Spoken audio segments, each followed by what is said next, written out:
करेंगे क्योंकि आज पॉलिसी डे भी था, तो एक आपका first take according to the policy और पॉलिसी को मार्केट के साथ भी कनेक्ट करके बताना सर। मैं जो भी मित्रगण है सबको नमस्कार। आज पॉलिसी की अगर स्पेशली बात की जाए तो मेरे अनुमान से इवेंटलेस थी मार्केट को। ना कोई उम्मीद थी इस बार कि कोई रेट कट वगैरह कुछ बड़े अनाउंसमेंट आएंगे, वैसा ही हुआ। और पॉलिसी अनाउंसमेंट के पहले भी जो बाजार का रुख था, पॉलिसी अनाउंसमेंट के बाद भी बाजार का वही रुख है। कोई भी ऐसे चेंजेस नहीं आए हैं। एक अगर आप चेक क्लियरेंस और इन सब चीजों को देखो, उनको छोड़ दो तो अदरवाइज वही था। बॉडी लैंग्वेज थोड़ी कॉशियस थी, अकोमोडेशन का स्टैंड था। मुझे नहीं लगता है इससे बाजार को कोई विशेष फर्क पड़ा है।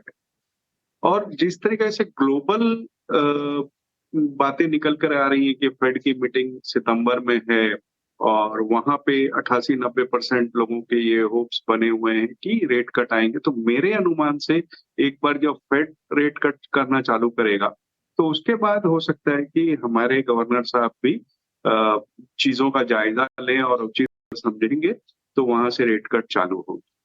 आज की पॉलिसी तो मैं यही समझता हूँ कि बिल्कुल भी कोई उसमें निराशाजनक भी नहीं कहा जा सकती, क्योंकि आशा तो थी ही नहीं। तो इस वजह से फ्लैट ही है, इवेंटलेस। बाजार के साथ कनेक्ट करना हो, मैं समझता हूँ कि बैंकिंग खास करके जो एक पूरा एरिया है पिछले कई महीनों से अंडर परफॉर्म कर रहा है। आप लगातार देखो बैंक निफ्टी दबाव में ही रहा है, चलता ही नहीं है। और जहां की निफ्टी ऑलमोस्ट नई हाई 25,000 24,999 तक जाके आ गया, बैंक निफ्टी ने अंडर परफॉर्म किया है। और अब हो सकता है कि कुछ कैचअप गेम हो। और इसमें कई ऐसे स्टॉक हैं जो आप लंबी अवधि के लिए ध्यान दे सकते हैं, क्योंकि इस वक्त बहुत अंडर परफॉर्मेंस है। और ऐसे ही स्टॉक हैं जो अंडर परफॉर्म कर रहे हो, फंडामेंटल्स अच्छे हो, जो लंबी अवधि में आपको अच्छा पैसा दे सकते हैं। उसमें एक दिग्गज नाम अगर सामने आता है तो वो ऑब्वियसली एचडीएफसी बैंक का आता है, क्योंकि अगर आप देखो तो मर्जर के बाद एचडीएफसी बैंक मर्जर के बाद एक बहुत बड़ी एंटिटी उभर कर सामने आई। पूरे वर्ल्ड ओवर अगर आप देखेंगे तो कुछ एक दिग्गज बैंकों में से एक नाम एचडीएफसी का भी हो गया। लगातार अच्छे परफॉर्मेंस आ रहे हैं। थोड़ी बहुत एनआईएम्स में प्रेशर आ रही है, वो जाहिर सी बात है कि एक तो इतना बड़ा मर्जर हुआ है, उसकी दिक्कतें हैं, थोड़ा सा उसमें टाइम लगता है सेटल होने में। दूसरी हम सब जानते हैं कि इंटरेस्ट रेट लगातार ऊंचाई की तरफ थे, तो ऐसी थोड़ी दिक्कतें हैं। लेकिन आगे जाते हुए मुझे लगता है कि एफवाई अगले साल तक 80,000 करोड़ के आसपास की ये बॉटम लाइन ये बैंक डिक्लेयर करेगी। इतनी बड़ी बैंक, कॉर्पोरेट गवर्नेंस का कोई मुद्दा नहीं, रिजल्ट्स ठीक ठाक आ रहे हैं, एसेट क्वालिटी की कोई चिंता नहीं। मुझे लगता है एक बहुत अच्छी अपॉर्चुनिटी दे रहे हैं आपको, अगर आप मध्यम से लंबी अवधि का नजरिया हो। ठीक है, आपके लिए पूरी की पूरी समग्रता से ये व्यू होगी पॉलिसी पर और उससे रिलेटेड कुछ स्टॉक्स पर। लेकिन एक खबर आप नीचे देखिए, वेदांता ने कहा है कि स्टील कारोबार की बिक्री को फिलहाल उन्होंने रोक दिया है। स्टील कारोबार जिसकी बिक्री की चर्चा काफ़ी समय से चल रही थी और कंपनी ने पहले आकर कहा भी था कि मौजूदा जो फाइनेंशियल ईयर यानी कि 2024-25 वाला कारोबारी साल, उसके क्वार्टर 1 में या फिर क्वार्टर 2 में इसकी बिक्री कर ली जाएगी।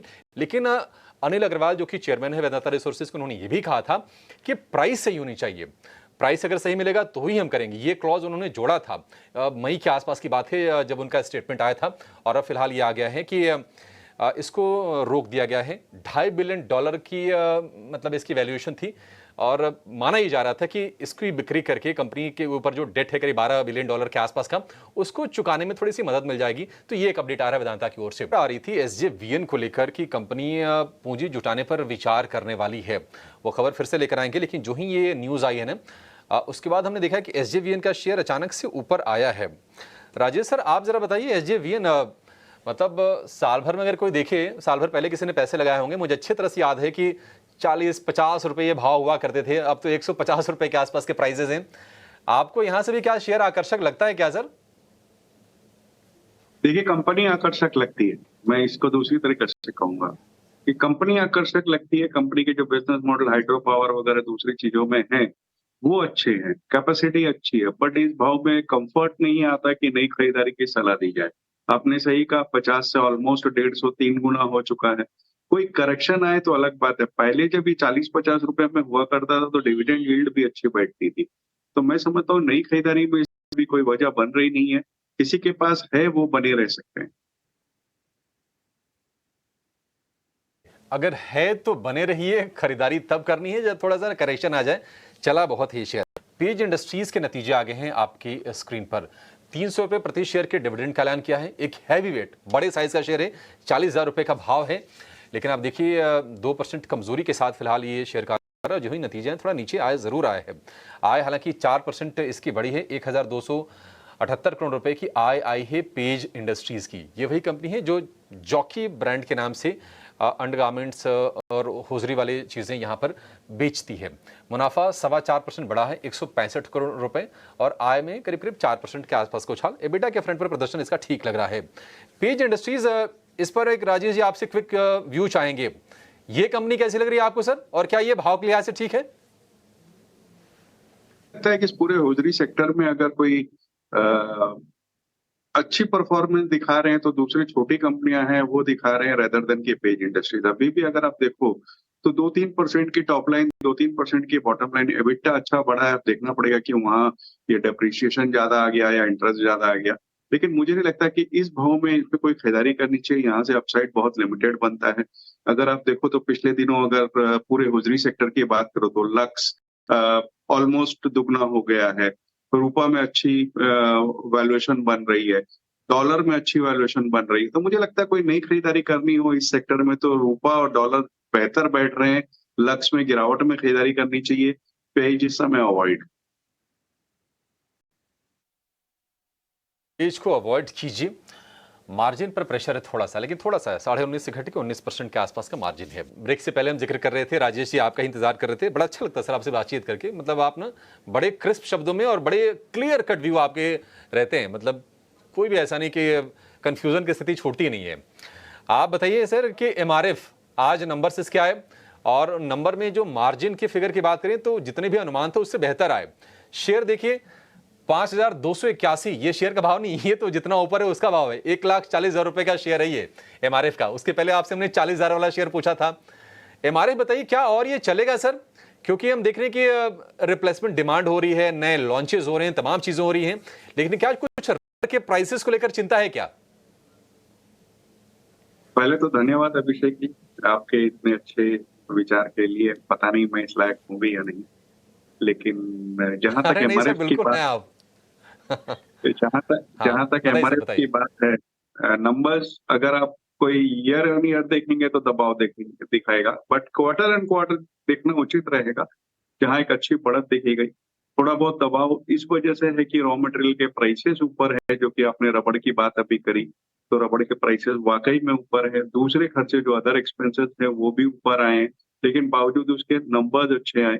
अब कंपनियां केवल MRF ही नहीं, दूसरी कंपनियां भी जो हैं इस क्षेत्र में वो ये कर रही हैं कि प्राइस हाइक्स ले रही हैं। अगर मैं सही हूं तो ट्रक के टायर्स में करीब करीब 2% की 3% की हाइक, और पैसेंजर व्हीकल वगैरह में 3 से 7% की, रेडियल टायर और पैसेंजर व्हीकल में 3 से 7% की हाइक MRF ने भी ली है। लेकिन अब ये है कि जो हाइक्स ली गई है वो उतनी नहीं है जितनी रॉ मटेरियल वगैरह की हाइक्स हुई है। तो मेरा ये अनुमान है कि आने वाले दिनों में हमें और भी हाइक्स देखने को मिलेंगी, जिससे कि नंबर्स और बेहतर हो जाएंगे। अब आते हैं ऑटो पे, तो ऑटो में हमने देखा है कि मंथ और मंथ अगर आप देखो तो जो नंबर्स आते हैं ऑटो बिक्री के, वो बहुत एक्साइटिंग आ रहे हैं, लगातार बढ़त के साथ आ रहे हैं। कोई एक आध महीने को छोड़ दो तो ये बहुत एक्साइटिंग है ऐसे OEM प्लेयर्स के लिए जो कि इनको डायरेक्टली सप्लाई करती है। तो जाहिर सी बात है कि जैसे जैसे ऑटो बिक्री बढ़ती जाएगी वैसे टायर्स की बिक्री भी बढ़ती जाएगी।